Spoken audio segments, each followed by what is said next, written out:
Dek. Oh, itu ada penjual beras.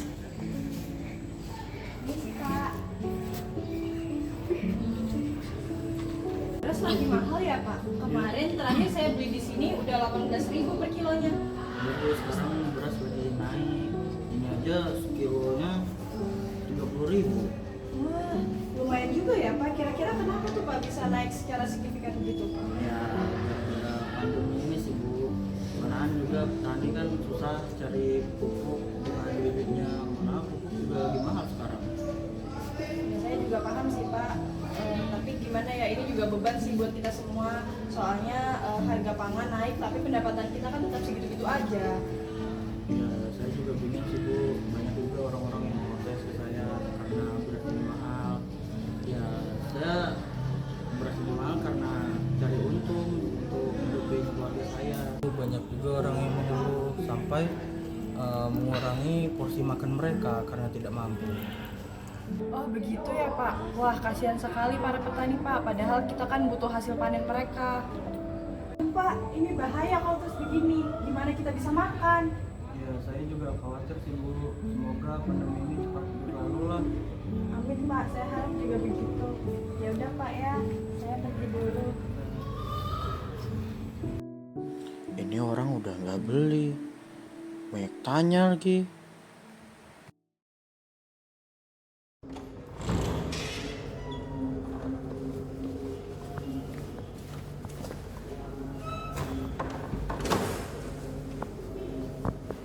Baiklah, terima kasih semuanya atas kehadirannya. Kita tahu bahwa pandemi COVID-19 memberikan dampak yang sangat signifikan terhadap berbagai sektor, termasuk di sektor kita yaitu sektor pangan. Jadi tujuan saya mengumpulkan rekan-rekan semua di sini, saya ingin membahas lebih rinci mengenai krisis pangan yang sedang kita hadapi dan solusi untuk mencari solusi yang terbaik untuk perusahaan kita. Misi Bu Direktur, saya ingin menyampaikan bahwa produksi kita menurun diakibatkan keterbatasan tenaga kerja dan kesusahan mendapatkan bahan baku. Banyak petani yang kesulitan untuk memasuk bahan baku dikarenakan kesulitan perbatasan mobilitas. Dan masalah distribusi juga semakin kompleks, banyak jalur distribusi yang terhambat, biaya transportasi yang meningkat, dan permintaan konsumen juga tidak stabil. Dari sisi keuangan, perusahaan itu mengalami banyak sekali tekanan yang besar, Bu. Terus pendapatan kita tuh semakin menurun, sementara biaya produksi dan juga distribusi kita tuh justru semakin meningkat. Kami juga menghadapi tantangan dalam menjaga stabilitas karyawan, Bu.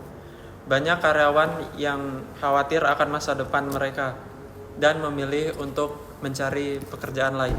Masalah yang kita hadapi memang kompleks, namun saya yakin kita semua bisa melewati masalah yang kita hadapi jika kita bekerja dengan baik.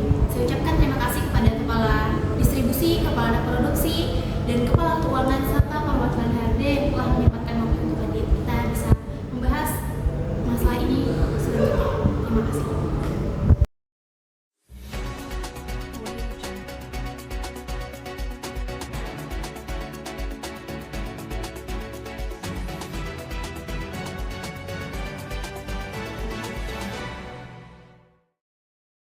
Baik, sekarang di sini sudah ada Bapak Abid, salah satu pimpinan dari perusahaan PT Berdamai Terus. Pak Abid, bagaimana menurut Bapak situasi pangan saat ini di tengah pandemi? Situasinya itu cukup menantang karena pandemi telah menyebabkan gangguan pada rantai pasokan pangan, baik itu dari distribusi hingga produksi. Para petani juga kesusahan mengakses pupuk dan bibit, sementara harga pokok terus naik. Apa strategi yang diterapkan oleh perusahaan Bapak untuk mengatasi krisis ini, Pak? Kami menjaga kestabilitas pasokan pangan dengan meningkatkan efisiensi distribusi dan membangun kemitraan yang kuat kepada para petani. Kami juga berusaha menjangkau masyarakat yang membutuhkan dengan program bantuan pangan. Bagaimana dengan keterjangkauan harga pangan bagi masyarakat, Pak? Kami menyadari bahwa harga pangan yang terjangkau sangat penting bagi masyarakat. Kami juga menekan harga produksi dan distribusi sehingga stabilitas pangan tersebut terjaga. Kami juga bekerja sama dengan pemerintah untuk memberikan subsidi kepada masyarakat yang membutuhkan. Apa yang terjadi tantangan terbesar dalam menghadapi krisis pangan ini, Pak Abid? Tantangan terbesarnya itu memastikan akses pangan bagi semua orang, terutama di daerah terpencil dan masyarakat yang kurang mampu. Kami juga harus bekerja sama dengan pemerintah, LSM, dan masyarakat yang terkait untuk mengatasi masalah ini. Apa pesan Anda untuk masyarakat dalam menghadapi situasi ini, Pak Abid? Saya mengajak masyarakat untuk tetap tenang dan tidak panik. Pemerintah dan berbagai pihak terkait dengan berupaya untuk mengatasi krisis pangan ini. Kita juga bisa berkoordinasi dengan menghemat konsumsi pangan, membeli dari petani lokal dan mendukung program bantuan pangan. Demikian sesi wawancara bersama Pak Abid, selaku salah satu pimpinan dari perusahaan PT Berdamai Terus. Saya Fitria Nur Aini, pamit undur diri, sekian dan terima kasih.